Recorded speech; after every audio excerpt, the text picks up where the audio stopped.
here we are with goddamn Kevin. Wait, who? All right, here we are with Fellowship of Cybertron, Season 1, episode the outro, which would be episode, I guess, 9. It is May 2019. I was Devin, the Overlord. Or I was just Devin. I'm Devin, and to my left we got... Nicole? Tyler? Kevin? And Peter. Like I said, I'm not going to edit any of that. So, you still are Devin. No, I was Devin playing the Overlord, now I'm just Devin. Alright, so we just got out of the last episode that you might have listened to, I don't know, either immediately or a week ago. It depends on what time you're viewing this episode. But we did it. We're done. That was it. And this episode's us talking about Fellowship because we just ran through our first Fellowship game. How do you like it? Yeah, talk, guys. I like Fellowship. It's really fun. Yeah, I think it was pretty universally loved. I like how narrative it allowed things to be with such a loose framework. Especially with you getting to define what your people are. My character type had less of that than some others, but it's still a really cool facet of the game that I really like. Yeah. It encourages you to hoard friends and treasure because they're HP. Yes. Make friends, you can throw them away. It was a nice Right in night. the line of fire. It was a nice and night system in general. Yeah, it didn't take a lot of time to learn. It's probably one of those games that you can probably master a lot better once you kind of read over it and stuff. But yeah, it was really easy to engage with. I think we really hit our stride episode 2. Episode 1 was that Sea Kraken battle, and it was like, oh, okay. Episode 2 is when you guys fought Hardshell. It clicked. That was fun. Was that the episode that we set Peter's blood on fire? Yeah, that's the episode you said is blood on fire. Yeah. Well, I guess the way we ran Fellowship was definitely more fighty than normal Fellowship probably would be, because that's our source material, I guess. There were some artifacts of the source material compromising the original game. Like, Fellowship isn't Transformers isn't as collaborative as it could be. It requires kind of knowing the conventions in the source material. Like, the source material doesn't matter as much, but knowing kind of like touchstones about it helps kind of push it forward. Like, the swears, blood is energon, fuel is energon, that whole thing. The game didn't really have a set real canon. We were kind of pulling from all the different inspirations. A lot of IDW and aligned continuity and like just the G1 cartoon a bit. I mean, if we just came into it, yes, we were just running it and kind of like, let's not fret about like trying to have our people that define it and so on. Like we offered most of that to you, which I think was fine for this game. Yeah. So. Like, I've always wanted to run a Transformers game, and I've not because I had like a plot in mind. Like this whole game was whole cloth made as we were running. Like, I had no idea what Tarantulas' plot was. I had no idea what he wanted. I didn't know that his ship was a Reaper till like halfway through the game. None of that. It kind of just emerged organically. But what I did have was a lot of big ideas about how to do like the thematics or the narrative or the sort of framing the relationships of a Transformers game. That stuff I've probably talked about before. World War II, trench warfare, people stuck on either side of an impossible conflict. What does it look like to be at war forever when you're an immortal, warrior? Yep. And I think I got that stuff out of my system. I think I'm happy with how that all turned out, and Fellowship was a great way to channel it. Yeah, it came out pretty nicely. I mean, it was better than doing like Fate or the basic expert system. Crawling or, to like, Darkness, Demon. fucking a bunch of shit was recommended to me for it. None of it fit really. Yep. But I think this nailed it the best I could possibly have nailed it. Without using, I don't know, Legacy, but Legacy would require a lot of work. Legacy will be a different game. Yeah, I think Fellowship hit the highlights of it being a game about, this kind of conflict based on a bunch of toys. And yeah, probably more character focused than Legacy would be. Yeah, I think there was pretty good character focus, right? Yeah. Yeah. Good. Both with like PCs and NPCs and so on. Maybe we'll like linger a bit more because we seem to be like progressing to things a little bit faster than we usually do. Sometimes in our games we tend to like, oh, let's sit here and talk for like an hour, which is fine. This definitely encouraged you guys to move at a faster clip. Which was nice because, it's not like, we stay around here for a bunch of weeks and do nothing and like, this is like, no, you're on a deadline. You have a gun to your head. You have to get this stuff figured out. Yep. Which was nice.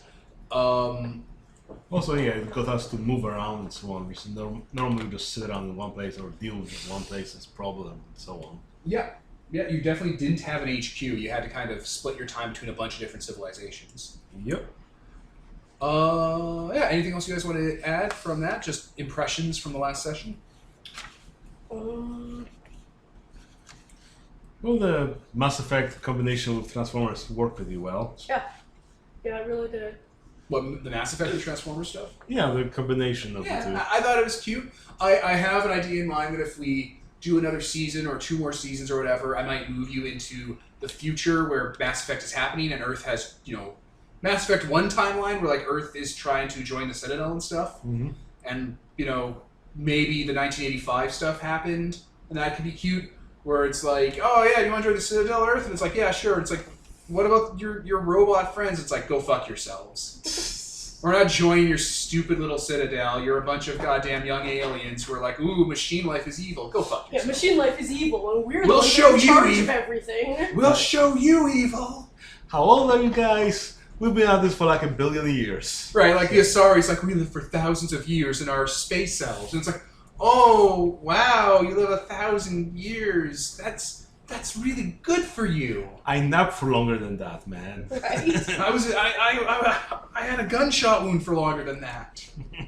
While you were trying to spell your name.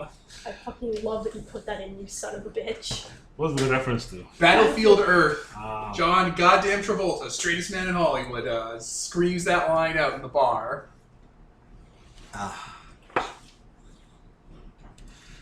So yeah. Anything else about the fellowship system? Did we like it? What things we didn't like, and so on? I didn't like that the special fellowships could only have one bond. with Oh people. yeah. Yeah, I think that's been a constant thread. Was not a fan of that. I felt it really kind of flied in the face of how the system is supposed to work and the kind of play that it wanted to encourage you to do.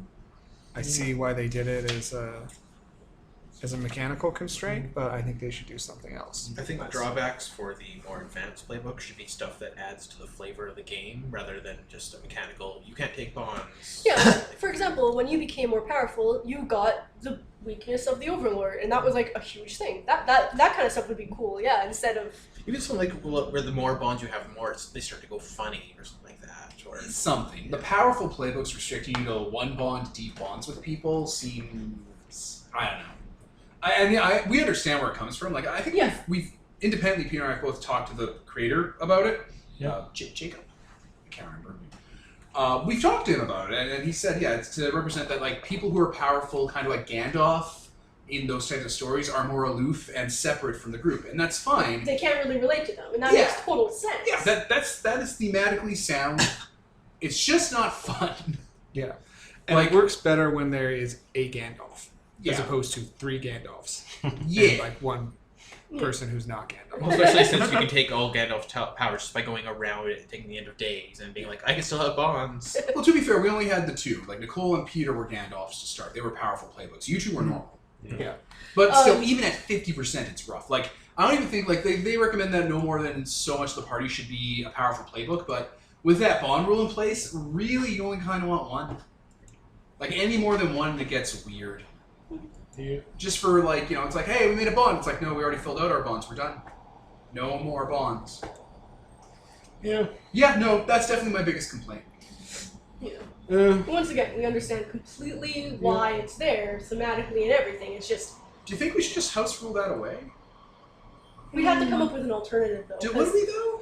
I mean, Just yeah, ignore it. I kind of agree with you. Like, would we? Like, how did it really keep anyone in check? I mean, Peter was always solving problems as a giant, and you were always consistently strong. You were always rolling 10s and shit. I guess and the having a only- solution. And like the pair gets hope when working with themselves I anyway. think the So only- that whole like, oh, you can't be super bonded with people. You're probably not going to be rolling with hope all the time. I think it only came to play when stuff gets better. Like, final showdown, breakout, shoot Tarantula relates it to Vigil. Therefore, the only bonds they had with Vigil is broken. Therefore, you can't. Yeah, suddenly but a couple moves stop working. So had I built the Overlord to have the one where you can just casually destroy your bonds like an asshole, that'd have been done. yeah. So I could have easily killed off 3 levels worth of bonds. Is 3 the max for Yeah. people? Normal people, I think so. 3 is The the normal. Squire and the Overlord can have more. Yeah. Because the Squire and the Overlord are freaking weird. Yep. I guess. Yeah, I don't know. Is there anything that, like, can we just say, like, if we just said advanced playbooks and just have 3 bonds like everyone else, does that really alter the face of the game that much? Probably not that much. I don't know. It's something to consider when Tyler runs his Fellowship game. We'll see. As for general things, Oh, and yeah, a lot of the powerful playbooks. Oh no, not only powerful playbooks. I was going to say that most of them aren't able to command lore about their people, but that's not true. Like mine can't. you can. You command lore about your organization. Yeah, but it's a little bit different, and like I think the giant. Well, giant. Commands lore about giants. Yeah, but like giant community is a single giant Yeah. as well. So it's different. It's not that you don't have. That isn't a powerful playbook thing though. That's just some of the more weirder ones. Like Yeah, like the the red Collector character. and the Exile from Inverse Fellowship are both like that. The Collector commands fellowship about a community of people who are exotic collectors. Yeah. And the Exile commands lore about the people he was exiled from, and I think other exiles. Yes. The Squire only commands lore about the people he has bonds with and so on. Yeah. So Yeah. Everyone has something. I don't really. Yeah, I don't really think Yeah. it fudges with anything. What else? I guess we collected quite a bit of companions throughout our game because it was quite. We had quite a number. So maybe that was a bit much, maybe. But I Yeah. like it. I don't think it was a bit much because in Fellowship the companions seem to be kind of like rank and file. Like this is an elven soldier. His name is Elfo. This is a pig soldier for the orc. His name is Piggo. I was gonna say like I don't know Chris Farley or something, but that seemed sad. That's a little mean. It's a little sad. But like they're supposed to be kind of like, oh no, Chris, you died. All right, here is my new pig soldier. His name Chris is with a K. Christopher. His brother joined. Seth Rogen. yeah. But like in Transformers, everyone is kind of unique. Yeah. So I think you collecting a lot of people was incidental. It just came more to the forefront because every single one of them is unique. Yeah. You know, Nitro, Zeus, and Mirshades are different characters. Yep. Like, eventually we want to bring everyone to the final fight. Like, okay, how many companions do you have with you? How many of them are in this one lift? That's because you guys are fucking terrible about having companions. You guys didn't keep track of them at all. Yeah. And I was like, hey, who's with you? And you're like, no. And it's like, okay, who's with you? It's like, 30 people. We had 30 people with us. Oh, they're all dying. Paperwork. Yeah. When I play in Fellowship, I'm not going to have that happen. They're all going to be, I'm going to be situationally aware of all of them. So yeah, that. I guess also like, I know, sometimes we were doing some stuff that maybe wasn't necessarily like that well covered in the move. I think there's something missing the basic moves that some stuff we were doing. Like, I don't know, sneaking about, it's like, well, are you looking closely? Sneaking about would be overcome. Like, you build out, you But build, no, but then it gets- overcome is for preventing damage, not for positioning yourself. And well, it's so not on. about positioning yourself, it's about overcoming a challenge. I think that works if more things are like finish them where you can use different Yeah, it's like- stats to accomplish. Like different overcome. things. When you attempt to avoid, redirect, or prevent the harm something will cause, you roll whatever. On a 10 plus, you stop the obstacle, threat, cut, or move from causing harm. Yeah. Blah, blah. See, how you build threats in Fellowship is you build them like a set piece. So when you guys are sneaking through the tunnels, the threat is, these things are going to find you, how are you going to get around them? And like, overcome's a valid option. Like, you roll with blood and you're like, I'm going to go in and I'm going to like, cause distraction and get out of here. Though I do get what you're saying with different stats. Yes. Also, we really did not take advantage of the bond moves until like that last section. Oh yeah. Forging a bond, the bonds that bind us, bound in service is amazing. Mhm. Yeah. What else was there? Yeah, it's like I was like I sometimes. guess getaway should have been what you rolled for the stealth, because you're trying to get somewhere out of reach or out of sight. Mm. Yeah, I feel like getaway almost will more be like get somewhere. And Yeah. get away is part of what you can Get do away with that. makes me feel like you're trying to escape a combat, like holding the shoulder buttons in Final Yeah. Fantasy, but it's not. It's Yeah. that would have covered. Yeah, it even says, get there quickly, avoiding harm, get there quickly, drawing no attention, and grab someone with you and bring them. So yeah, those are exactly what you would want for that. Yeah. It's a lot of us trying to read the moves a little more closely and getting the exact word. There's also like the rhythm of like, oh, hey guys, do something so I can furnish them. Like, after a while, it gets a bit stale. Perhaps. Well, that's because the combat's so frequent because of the specific type of game you play. I think in a normal Fellowship game, like one where everyone's kind of collaborating together and it's more of like the journey, it would have been easier. But this was like a war story. Also, we started in like the first edition, not second edition. Second edition is anything that would be an advantage is an advantage. Whereas beforehand it was Overcome. Finish roll a stuff. fucking overcome Keep or them whatever. busy Get and away look or- close. Yeah, like roll these things so I can do my thing. Now it's like, hey, you're fucking on his shoulders covering his eyes. I mean, That's an advantage for me. Yeah. Which really was the problem I had with Rhapsody of Blood when we did that very brief session. I don't think we'll ever make it out. A lot of it's like, you're in a corner and there are monsters. Roll, destroy the monsters of the castle. You did it? You're done. And then, like, if you go to an archbishop, you're like, roll the thing to get advantage because it has advantage, and then roll the thing to use advantage to kill it. You did it. Like, Rhapsody of Blood has that problem where that's the expected play, so it's like 3 moves you're constantly using. Mm-hmm. And I think Fellowship does not have that problem by default. It just became something we rubbed up against more because we made it a war story. Yep. That's my personal take on it. I don't know if that's universally true, but that's what I think.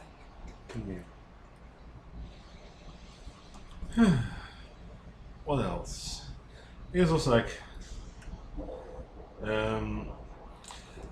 maybe one problem I had like, oh, that we go into some battle. Okay, there's an army there, but the overlord's right there. Would we like jump over the whole thing and just start punching it and stuff and engage with anything else because nothing can do anything to us until we fail and there's a cut coming from us.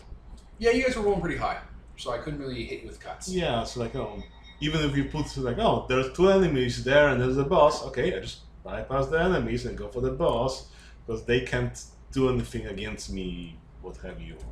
It's like, It is very easy to consistently get high scores in this game.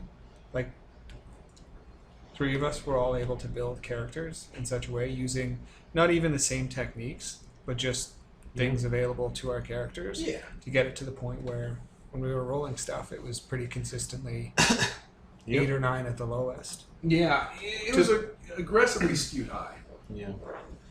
I don't know, guess- maybe there's some part we're missing. Like, it is possible that we're just missing on something. Um, Maybe this is something to, like, ask. Probably the Well, the thing is, when you fail, it's catastrophic.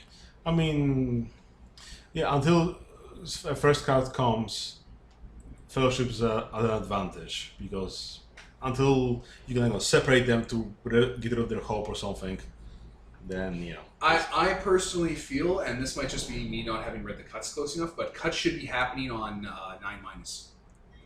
No, we specifically asked that to the creator after the first session where we were doing that. Like, no, that's I know that, but I think cuts should be coming on 9-.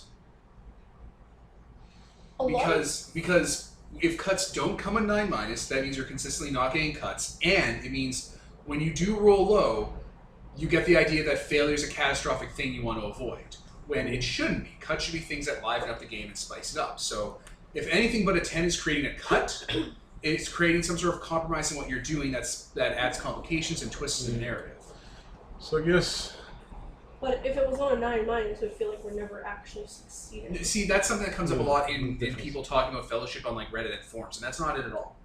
You get what you want, but something happens in the story to make it interesting. That already happens on 9-. You already have something bad happening. You don't have to add a cut to it. What bad happened in the fight with Tarantulas until you guys rolled super low or he was able to use a thing against you? Not For example, a lot. keep them busy. On 9-, they will retaliate against you when your time is up. There's already a bad Yeah, thing but by the happening. time you keep them busy and someone else overcomes, they're dead. They're not retaliating. Your time never gets up, Nicole. It's never happened to you once. That's not anything. That's not a disadvantage. I guess it Which would is be- why I put the caveat. Maybe I didn't understand it completely, but not enough shit happens in the movies. maybe you should like I think the Veil had some stuff like that, where like a lot of the time you could like pay a price to get some part of the field. Like there was more happening between like 10 plus and the lower tier. There was more. I'm just trying to say that getting a low roll should be something that you feel like is a failure. Like the way it's been put across to me is that, say, you know, you're rolling to like keep someone busy or to overcome something, and you don't get that 10 plus or whatever, right? It should be like, oh man, you know, you take out the security grid. That's what you were overcoming, because the security grid was going to like shock that guy to death. That's fine. You take it out. The soft cut that comes up to it, though, is that someone notices the grid gets blown out, and now someone's going to come to investigate. That's interesting. You got what you wanted. You took out the grid. You saved that guy from being shot. Now someone's going to investigate. This adds a twist to the story. What happens there? And since it's a soft cut and telegraphed, you can easily deal with it when it's coming up. You can be like, okay, well, now I have to move into the part where I'm going to hide from him or sneak up behind him and Garrett wire him. Yeah. But the way it's currently set up, where cuts only happen on like a 7, it's like, oh, if you fail, you don't get what you want, and you get you know, screwed over, and that isn't fun. Yeah. Like that makes rolling low completely frustrating. Whereas with soft cuts always kind of happening, except on exceptional rolls, the story is naturally, you know, ebbing and flowing back and forth. Yeah, probably in general having more soft cuts thrown in there would be, more interesting perhaps, and less just steamrolling and okay, I do the thing. Oh no, there's an obstacle. Well, I do the thing to defeat the obstacle, and so on and so on. Okay, what else? Do you enjoy our characters? Do you enjoy our playbooks? Yeah. I think I could have, like, if I played the pair again, I would make them more individual characters. Yeah. Because they basically just seemed like the same character. Like, I was just one character. I'm Merry and Pippin, and you can't tell us apart. Yeah. How about you, Tyler? Did you enjoy your elf? I enjoyed the elf a lot. I think I would have enjoyed it more in a game without a rigid backstory already. Maybe. Because I wanted to, like, I came up with the idea to, like, have them be, like, nomadic spies and, like, information brokers and, like, play both sides. But it turns out that's not really a thing in Transformers. And then it just felt kind of odd. There are people who aren't aligned, and it's kind of not a great thing to be, because you're going to get yourself murdered. Yeah, well, I mean, like, once I got, like, 2 sessions into it, I was like, oh, man, I really should have just been an Autobot. That would have been a lot better. Yes. Also, Melissa threw in Decepticon. That was fun. Also, what was I going to say here? I made an elf character for a future game that I ended up not going to be playing. But anyways, yeah, it was really fun making up the backstory for what elves are in the setting and stuff like that. Like, that was a really fun part of it, so I could totally get what you're saying. So it was just a completely generic setting. And how was the spider? Probably wouldn't play it again. Wasn't a big fan of its mechanics, but Yeah, it seemed to be like struggling to do a lot of stuff. it requires a lot of setup that requires you to like spy on people beforehand. Yeah. And not being like, you can get abilities that let you create your webs during a battle, but if you don't, you're really, really at a disadvantage. Yeah. And it might also have been a function of how combat heavy we were too, but I feel Yeah. like you didn't have enough webs. That's Because exactly we were always fighting and you just never had enough to do your stuff. Yeah, like in the book, there is a description of how to like put each type of playbook on like edge, or like how to put them at disadvantage. And with the spider, it's literally just you put them in a situation where they don't have time to prepare. So Well, for me, like the squire was really fun. It was a nice change of pace and what have you. And I guess if you build it quite neatly, maybe you could get something out of it. I don't necessarily felt like the knight was the best choice for it, but happened in the end. I was hoping for getting the sheriff, Halfling Sheriff. Halfling sheriff. Probably would have been really interesting for it. Oh, I would have been so angry at you. Oh, that's because you wanted it. And that's what happens when you die and then kill yourself. You did both in a row. You died and then you killed yourself. I think the giant was also fun. Probably more interesting combat, I guess. You know, maybe at some point I'll play a giant again or whatever. Thinking that taking the giant and adding on maybe the collector to a new beginning, that might be a really powerful combo. So something interesting to try. I generally had fun with those. How about the Overlord? Was it fun?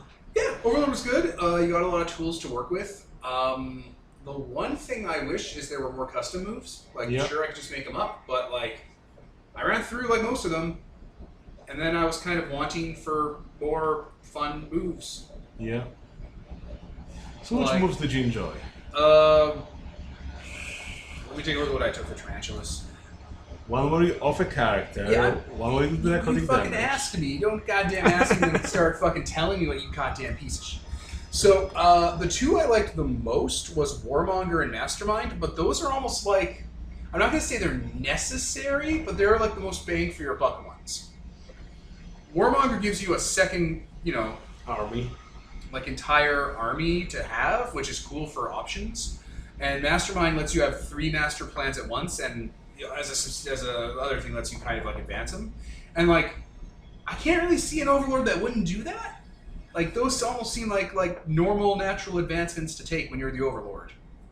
Why wouldn't you take a second army? Why wouldn't you take more master plans and accelerate them and cause a big snafu right in the middle of the game where the player's like, oh no, we're out of time? I mean, yeah, definitely the Mastermind at the early game where you can take that, create plans, and also finish one of them. That's really you boost your strength straight away because you get more stats and so on. It's like it's on a cooldown where you're waiting. It's like in League of Legends, I guess, where you're waiting for like a cooldown to tick in halfway through the match and you nail it and everyone's like, oh, everything's been disrupted. Yeah. They're good. The other 3 I took were, now who told you that, which lets me switch out my weakness, which only came up at the last possible moment, it didn't matter, and was a waste of a pick. No More Games, which lets me instantly murk one of you, which is cool, and I used it pretty much right away on the giant. And Evil's Touch, which makes, my attacks necrotic, and I can instantly kill your companions. And you didn't take any of your companions with you when I had it. Because it was dangerous to take that. Yeah, it was dangerous. I would have murked them.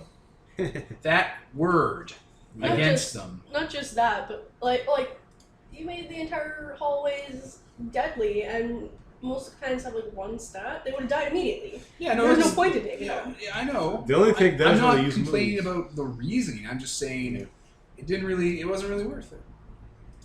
I mean, taking the necrotic damage early on, we're like, oh, we have a battle, we do necrotic, and then we have to rest now to recover that. Yeah. It's a useful move when you want to slow down the fellowship and force them to rest. I did the thing the book tells you not to do. Well, the second edition book tells you not to do. We only had the first one. I played way too kids gloves with you in those first few sessions. Yeah. And that totally screwed me over. I was like 3 sessions behind you guys picking advancements. So I was like, oh, maybe I'll just take a general and not sketch him out and sketch him out next session for my advancement. Maybe I'll just do this. Like, it's being very light and breezy. I'm like, oh, the game wants you to hit the players as hard as possible in the early game. So, like, if I did it again, I'd probably go for, like, I'd keep Warmonger and Mastermind till later, and I'd probably go straight to, like, Evil's Touch, Heart of Ice, the stuff that lets you just snap bonds and do corrupted damage constantly. Yep. And then, once I was good keeping you off kilter and I got some breathing room, I could, like, be like, oh, maybe this time I'll take Warmonger, grab a second army, and, like, be able to kind of mix up your things. And then later on, when just as you guys were starting to succeed, I'd take Mastermind and, like, get a bunch of sources of power and fuck you guys over. Yep. Really keep you guys reeling and trying to figure shit out. It would have been a lot more helpful, too, because, I don't know what I'm saying, never mind. I guess also what we didn't do as well, like, that we learned about the Overlord's plan way too quickly, way too early, so we always knew where to go. And I think part of the fellowship is like, okay, you don't know where he is because the plans are too low or something like that. So you have to, tread the waters a little bit to figure out what's going on. In that time, the Overlord can do something, perhaps. So maybe that, we keep it a bit more, a couple more secrets there. But I don't know. So, what else, guys? Oh no. Nobody shared moves, which I thought was odd. Yeah, it just didn't come up. A lot of the moves are really specific to your playbook, and those that seem cool usually are like, oh, you cannot share this one. Yeah. I mean, it almost came through where you wanted to take the friendly face one for me. I don't think I actually did, but that's like, yeah, because I was going for some nice and friendly squire build, and that requires some stuff from Halflings, and I cannot take anything from my playbook that's not being played, and so it's kind of a problem for me to get around. Yeah, usually like all the playbooks have that. I'll take one move from someone else, and that's usually what you need. And sharing moves, like what would you share if you would like, oh, your elven magic? The cloaking device? The flight system? I mean, the cloaking device is good. The faces of those who have wronged me is good. What once was lost, which is the one that lets hope or despair. Like a lot of them are, a lot of the moves that I have are good moves. They're just not combat moves, which means that it didn't feel as applicable in this. Yeah, those I know. For the giant playbook, I had what? I can carry people around and I can jump and so on. Giant was cool. Yeah, but like there aren't that many moves I can show people that they can really use all that much that would be useful for them to have. With the square, I can show you my moves that make the bonds be healing and so on, but you don't have as many bonds as me, so it's not that useful. So I think it would have been cool if, like, at level 3 you just share a bond in addition to everything else to encourage mixing it up a little. Because it also feels like, do I want to spend like my level up to just like share a move? But other people also have that when you level up, you have someone else share a move with you. Like that's what I took in my squad. Yeah, I noticed that some are like that, Yeah. and others are when you level up, you share a move. I'm not sure why both it's of them. inconsistent. Yeah, I have They're both just- on they're- my they're character just sheet. I can do either, Yeah. but I can only share a move with other people after level 5 for some reason. Because you're a powerful playbook. Yeah. Something. So I'm not sure what the game is trying to do with the sharing of moves, but it doesn't seem like it's working. I mean, the sharing moves are. I think we look at it mechanically at least, like, oh, they're really useful when you do a new beginning because then you keep all of those moves on top of everything else you take. So those are useful to keep. And probably it's like, hey, I'll share a move with you, you share a move with him, he'll share a move with me, and let's like trade all the moves, guys. And It also didn't help that basically all of our characters were good at different things. Like Yes. you two were kind of stealthy, and me and Peter were kind of more combat-y, but yeah. like we all had very different things we were doing. Yeah, sometimes you like- don't have the right stats to have a move. Like, oh, Yeah, like I don't like Garibald being fucking invisible. Cool, it gives me advantage, but it doesn't suit my character. Right. like oh, or your move like, oh, if they don't notice you, you can kill them with grace in order to remain stealthy and take them off with an advantage. Like, oh, what if my character doesn't have grace? What if it's a giant? It's kind of hard for him to hide, and so on, and so on. Yeah.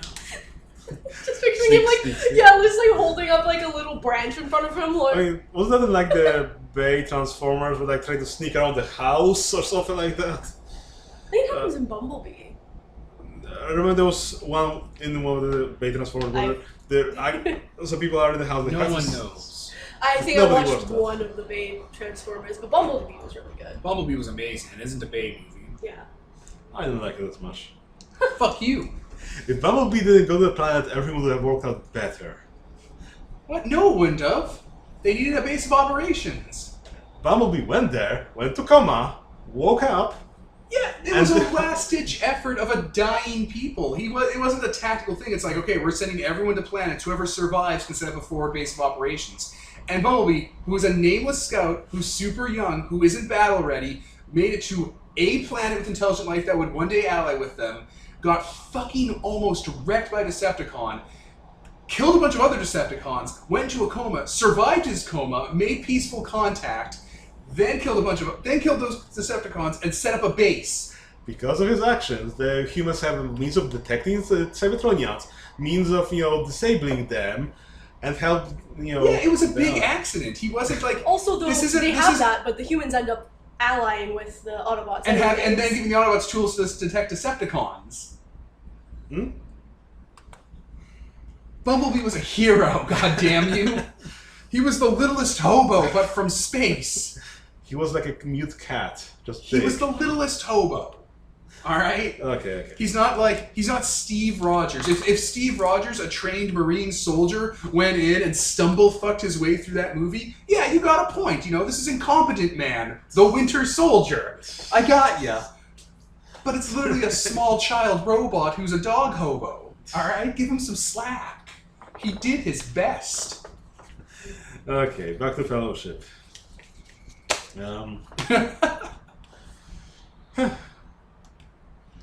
What else? Did you enjoy the characters? Did you enjoy the places, NPCs? Yeah. They're all fun. Yeah. Pretty fun. I think they're all evocative and lively. I think I put a good amount of energy into them. I really liked Cup, and I really liked Nitro Zeus. Oh my god, Nitro Zeus, the breakout character. Yeah. I really liked Demolisher too. He's cute. Yeah. A lot of people that came from that, specialized army were interesting.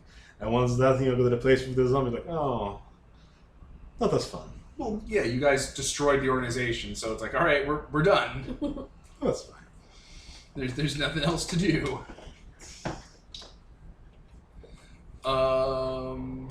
Yeah.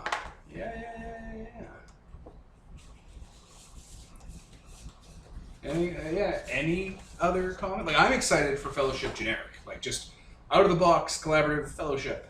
Very much the same. Yeah. Also, I do agree with Peter that like the generals and shit were really fun. Mm-hmm. We wrecked them really easily though. You burned through that Like, like 2 seconds. Yeah, we did it. We wrecked them, but they were really fun. I mean, Especially, I liked the moment I had with his guy, Megabyte? Megabyte. Where like I'm like I was like fighting him like, wait, are you secretly on our side? You should just let me go. That was really fun. Aren't you secretly a good guy-ish? Yeah, like it was funny because I just forgot until halfway through the fight. But I guess with the generals, you could make them a bit harder. Like, if you had that one that, oh, I am hard, you have to damage me 3 times before I go down.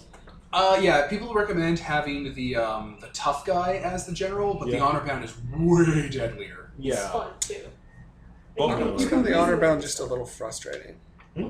to deal with. You can't take them out. You got to work within their code of honor. They're a Yeah. puzzle boss. The tough guy fight is, hey Tyler, you got to do like 8 damage to this guy, and you're gonna take 15 damage doing it. Yeah. That's just number slog. Yeah, I liked the fact that like you could talk to the honor bound guy and like manipulate him through it, basically. And he'll be fucking merciful, and he'll be fair, and he won't try to like be a piece of shit to you. And you can engage with him, and And then Breakout tries to keep them busy and, face on the pavement. I mean, again, a lot of it was the restrictions of playing in the Transformers game, where Transformers are very murdery creatures. And plus, it's so hard to kill us that like you can just do as much as damage as you want. yeah, you can be Like- as violent as you want. They're toys. They're not bleeding blood, so it's okay. You get past the sensors. Right? Like they'll just go into a coma and wake up in a few millennia, and it doesn't matter because we all live that long. Whereas, like, If that was a normal Fellowship, and he was like fucking face planting you onto spikes and stuff, it'd be a goddamn gruesome sight. yeah, What did you do to that tiny little fox hobbit? Pluck his wings. Yeah, that was a good one. That was a good scene. Yeah. Nothing, the stand-up character. So yeah, future ideas for Transformers in Fellowship, like Fellowship of Cybertron, is I think I have an idea for Earth 1985 or Ice Age Earth / Hearts of Steel, which was the invention of the steam engine trains setting for Transformers. I have trains and biplanes and ironclad warships. Vague ideas, but nothing concrete. Just straight up 1985, the Ark wakes up when Mount St. Helens erupts and the Great War starts on Earth. And, deal with Earthlings. Maybe people in Fellowship take a playbook and play Earthlings. Pew, pew, pew. I don't know. I'm Like- the like squire, guys. Like if someone plays the pair instead of being like a Transformer or a Cybertronian, they're playing like Snake Eyes and White Ninja from the G.I. Joe team, and the organization is Joe, and that's how they define themselves. Or Cobra. Or you have one person that's like human and one of them Transformers, and then the one is piloting the other. That's I how like they the headmaster. And they can combine, but only once. There's something like that. They were called headmasters. So you had a human that was in a suit of like power armor, and you had a Cybertronian that didn't have a head. And the human would transform into a little car, or maybe their head, and it'd plug into their body, and then they could fight. It was a toy thing. All It of was it a was a toy toy thing, Devin. All of it. Didn't make much sense. There was also Pretenders, which was Cybertronians putting a living skin over themselves to pretend to be biological life, but still being 30 feet tall. So it's just Bumblebee walking around as a 30-foot tall being like, I'm hiding among humanity. And Then then they there was blow the shell off and be like they're a robot. And then there was Sea Spray or whatever. At one time, Sea Spray turned into a beautiful merman and fucked a mermaid queen, Yeah. which definitely happened to Sea Spray in this game. He doesn't talk about the time. I'm gonna say that I've heard that story from both Sea Spray and Cup, and I don't believe a fucking word of it. Well, He obviously got his hand on some like tainted cigars or something, and yeah, he got fucking high. He got ripped. exactly. I fucked a mermaid girl. It's like, what? You what? He went It's to like the she was made water? of meat. Ew. It's like, what? What part of her was made of meat? All of it. From the belt up and down. You were swimming in the water? Ew. We're swimming in acid? I don't know, my favorite gag was the Astro Train, Oh my where god. he ties it to the tracks and he does the trolley. But Just around and around. Lovely. The other idea I had was, going further into the future where it's like the Earth War happens and it's Mass Effect, or it's just something sci-fi or whatever, and then you have different worlds and planets and communities you can go to, and there's some sort of threat. I don't know. It's a wide open concept. There's like 65 million years of shit you could do. Probably not make it like a universe threat, like even though it kind of looked like it was a universe threat with the Reapers and Tarantulas, it really wasn't. That wasn't really the point. I don't know if I probably wouldn't revisit that in the next few seasons because that's redundant. Just make it a different threat. Just make it interesting. There's, again, 30 years of this. You don't have to do the same thing. We'll figure something out, but moving on. But using your character, Metro Titan Multiplex as the ship, I like that idea. Like you guys are just driving him in space. Like not waking up, just you're driving him. He's your Yeah. ship. Other than that, I think that's it, right? Yeah. Yep. Nothing else to add about this game specifically? I don't think so, no. Okay. All right. Well, let's go back and record the intro. I was Devin, Nicole. Tyler? Kevin. And Peter. and this is sponsored by Nobody. Signing off.